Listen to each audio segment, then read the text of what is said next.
We read in magazines about these great trips people do to Central America, across South America, Africa, and that's great, but why can't you do this in the United States? We did Washington last summer, and it was a fantastic project. We wanted to keep doing it in other states, and the debate was pretty short. We decided that Utah was going to be the next one because all of us have been down here hiking, backpacking, mountain biking, and riding motorcycles, and we just knew you can't beat the landscapes.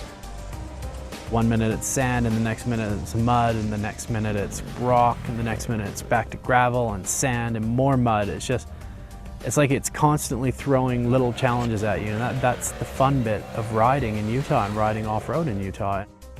The purpose of the route is to see beautiful sights and get away from hotels and stuff and camp, wake up in the desert.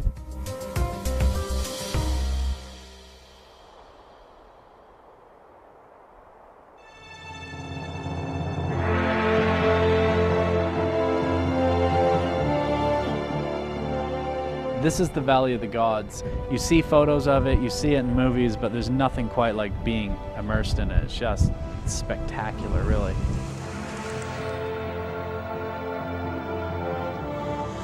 Only one of numerous breathtaking landscapes during the group's 9-day trip across the state of Utah.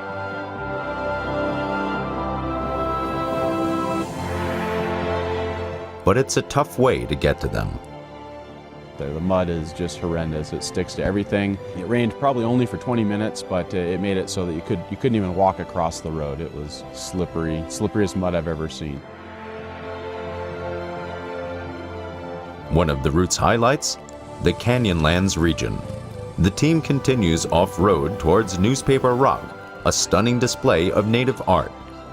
Setting up camp in the desert after a long riding day rounds off the perfect backcountry experience.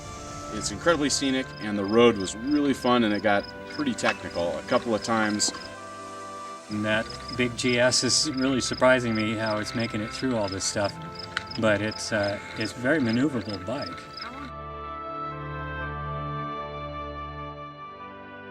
The days pass quickly. Soon it's time to say goodbye to Utah's Wild West. But the memories will stay forever.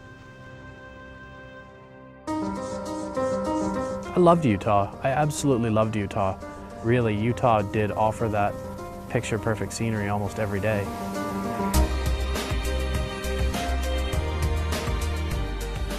Utah is so expansive, it's so large, it's so magnificent that you want to see as much as you can, and the UT-BDR really just scratches the surface. It's just our interpretation of the way you should take south to north with as much dirt and gravel as possible.